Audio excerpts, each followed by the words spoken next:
42% reservation వస్తదా? రాదా? వస్తే ఎట్లా వస్తది? ఇదే ప్రశ్న తెలంగాణలో. 3 రోజుల ముందు హైకోర్టు డిసిషన్ వచ్చిన తర్వాత నేను ఇంకో ఛానల్లో మాట్లాడుతూ ఈ మాట చెప్పాను. ఆ రోజు సాయంత్రం చాలామంది అడ్వకేట్లు స్టూడియోలో వచ్చి మాట్లాడుతూ ఈ జియో గురించి మాట్లాడుతున్నారు. జియో స్టే చేశారని. అప్పుడు నేను ఒక ప్రశ్న అడిగాను. ఫస్ట్ ఆఫ్ ఆల్ జియో లీగలా కదా అని. గవర్నర్ సంతకం పెట్టకపోతే జియో లీగల్ ఎట్లయితే? అప్పుడు వీళ్ళందరూ అన్నారు, అది మెడ్రాస్ హైకోర్టు జడ్జ్మెంట్ ఒకటి ఉంది కదా, తమిళనాడు హైకోర్టుది. ఇక్కడ గవర్నర్గా సంతకం పెట్టకపోతే, ప్రెసిడెంట్ సంతకం పెట్టకపోతే జస్టిస్ పర్దివాలా జడ్జ్మెంట్ ఒకటి ఉంది, దాంట్లో automatically it is taken for granted that it is passed అని చెప్పి. అది లేదు, that is limited only to the Madras high court judgement, మిగతా కాదు. ఇన్ఫ్యాక్ట్ ఆ జడ్జ్మెంట్ వచ్చిన తర్వాత మెడ్రాస్ హైకోర్టుది 2 రోజుల తర్వాత 3 రోజుల తర్వాత కేరళ వచ్చారు మళ్ళీ సుప్రీంకోర్టుకి.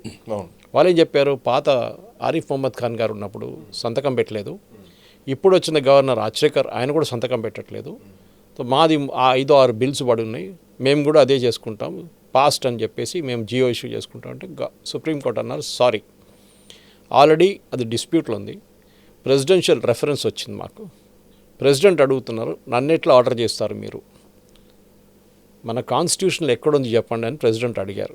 కాన్స్టిట్యూషన్లో లేదు, ఎక్కడ చెప్పలేదు.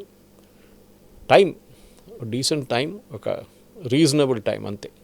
రీజనబుల్ అనే వర్డు అది 3 నెలలు ఉండొచ్చు, 3 సంవత్సరాలు ఉండొచ్చు, 30 సంవత్సరాలు ఉండొచ్చు.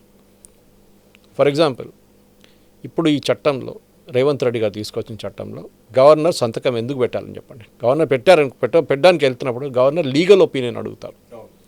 చూడండి దీంట్లో ఏమంటున్నారంటే 42% ఇద్దాం రిజర్వేషన్ అంటున్నారు, అంటే మొత్తం రిజర్వేషన్ అన్నీ కలిపి 67 కన్నా ఎక్కువ వెళ్ళిపోతుంది. సుప్రీంకోర్టు ఇందిరాస్వామి జడ్జ్మెంట్లో, కృష్ణమూర్తి జడ్జ్మెంట్లో 50% కన్నా ఎక్కువ వెళ్ళకూడదు, ట్రిపుల్ టెస్ట్ కూడా ఫెయిల్ అవుతుందని చెప్పారు.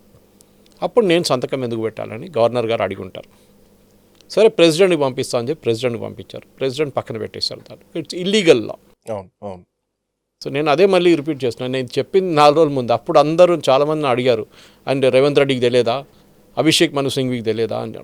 నేను చెప్పాను, challenge is not to the Jio, అది ఒక ఛాలెంజ్ ఉంది. ద సెకండ్ ఛాలెంజ్ దానికన్నా ఇంపార్టెంట్ ఏంటంటే ఆ 50% రిజర్వేషన్ క్యాప్. దీనికన్నా ముందు ఎన్నో జడ్జ్మెంట్ నేను చెప్పినట్లు ఇందిరాస్వామి కానీ కృష్ణమూర్తి కానీ చాలా మటుకు స్టార్ట్ అయింది Unnikrishnan versus state of India, అప్పుడు జరిగిన ఒకటి. రిజర్వేషన్లో 9th షెడ్యూల్లో తీసుకొచ్చింది ఒకటే గవర్నమెంట్, తమిళనాడు గవర్నమెంట్, అప్పుడున్న కాంగ్రెస్ గవర్నమెంట్ అనుకుంటాను, వాళ్ళ మీద ప్రెషర్ పెట్టి 9th షెడ్యూల్లో తెచ్చుకున్నారు. ఆ జడ్జ్మెంట్ కూడా ఛాలెంజ్లో ఉంది సుప్రీంకోర్టులో. అవును, స్టిల్ ఛాలెంజ్లో ఉంది, అది ఎప్పుడైనా కొట్టిపడేయచ్చు. దాని తర్వాత వచ్చిన ఎన్నో కేసుల్లో, including economically weaker sections, Modi గారు తీసుకొచ్చిన దానికేం చెప్పారు, మీరు 10% సీట్లు పెంచండి, అప్పుడు మీరు ఇవ్వచ్చు అంటే అప్పుడు కూడా యావరేజ్ 50కి వచ్చేస్తుంది.